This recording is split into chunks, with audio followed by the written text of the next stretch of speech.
Access has been Ballymun's cultural heartbeat since 2001.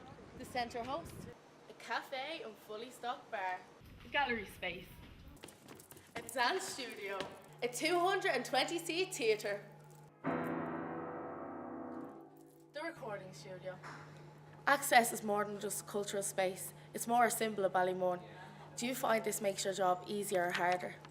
I suppose Access acts as a cultural hub in Ballymun. It's the Arts and Community Resource Centre just on the main street, glass fronted building, so it's a very welcoming place. It's a place that has a theatre, dance studio, recording studio, with a creche, conference centre. It's got 10 or 11 community tenants. So I suppose it's a hub of activity within the community.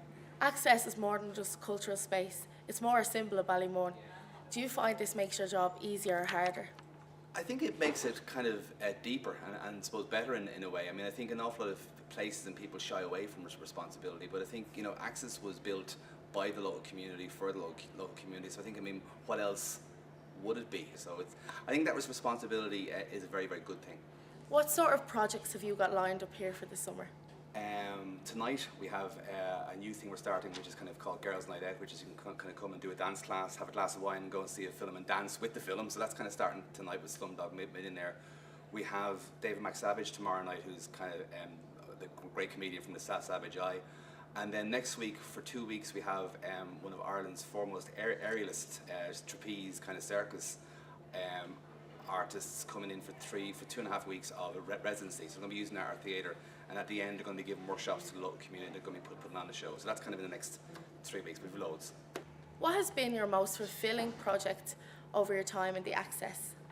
The most fulfilling project, there's been a lot of them. I mean, that's kind of the pat answer. But I just remember we brought a group over from Liverpool, a group of rap artists and DJs and an orchestra leader. It must have been nearly 5 years ago now, and they worked with about 16 or 18 kind of local young people, 14 to 20 years of age, in rap and music, and another 10 or 15 in orchestra music.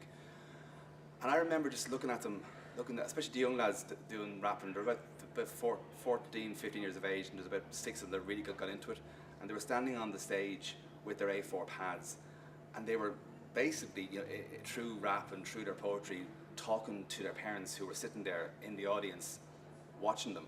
And some of it was great, some of it they weren't too happy with, but the parents were loving seeing their young people express themselves. And so it was that moment that really kind of brought home to me the importance of, not just in Ballymun, but the importance of arts and culture and giving someone a voice. Quite simply, here's a space, here's an opportunity, and then not only that, but actually making them work to make their voice better.